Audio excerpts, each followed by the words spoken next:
We're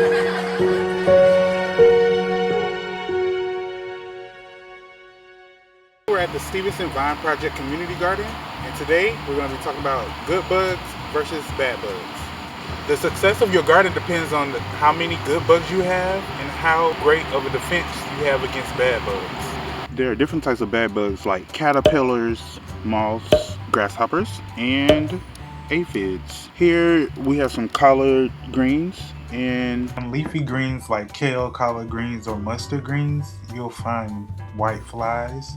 They're very small white bugs that can come together in large numbers and secrete a substance called honeydew, which can bring fungus and bacteria, which can also kill your plants.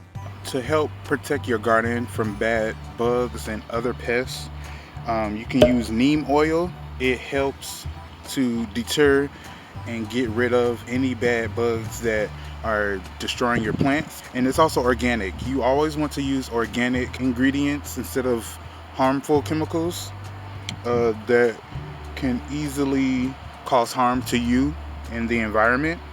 Side note, here we have some tomato plants, and they've been destroyed by deer that have come from back there, the woods. And so what I've done today is spray a mixture of water, vinegar, chili powder, and garlic powder.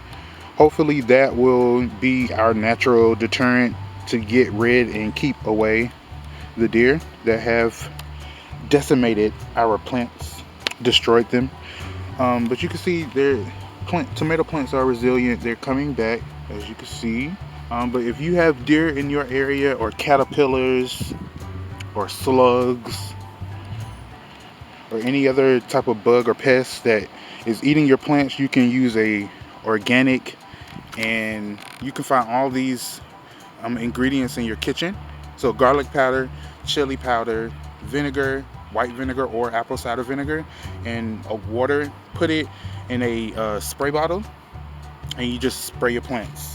Now, the importance of having bumblebees, butterflies, and ladybugs in your garden are because ladybugs eat bad bugs in your garden. Butterflies and bumblebees help to pollinate your plants, so it's very good to put plants in your garden that will bring good bugs, like dill. Dill is a very good plant to put in your garden because the pollen that it has, bugs are attracted to it. Good bugs that you want, like bumblebees and ladybugs, are attracted to it. So it's important that you have that in your garden. Let us know in the comment section down below what kind of bad bugs you're dealing with. Thanks for watching this video. Make sure you subscribe to our channel, like this video, and we'll see you guys next time. Bye.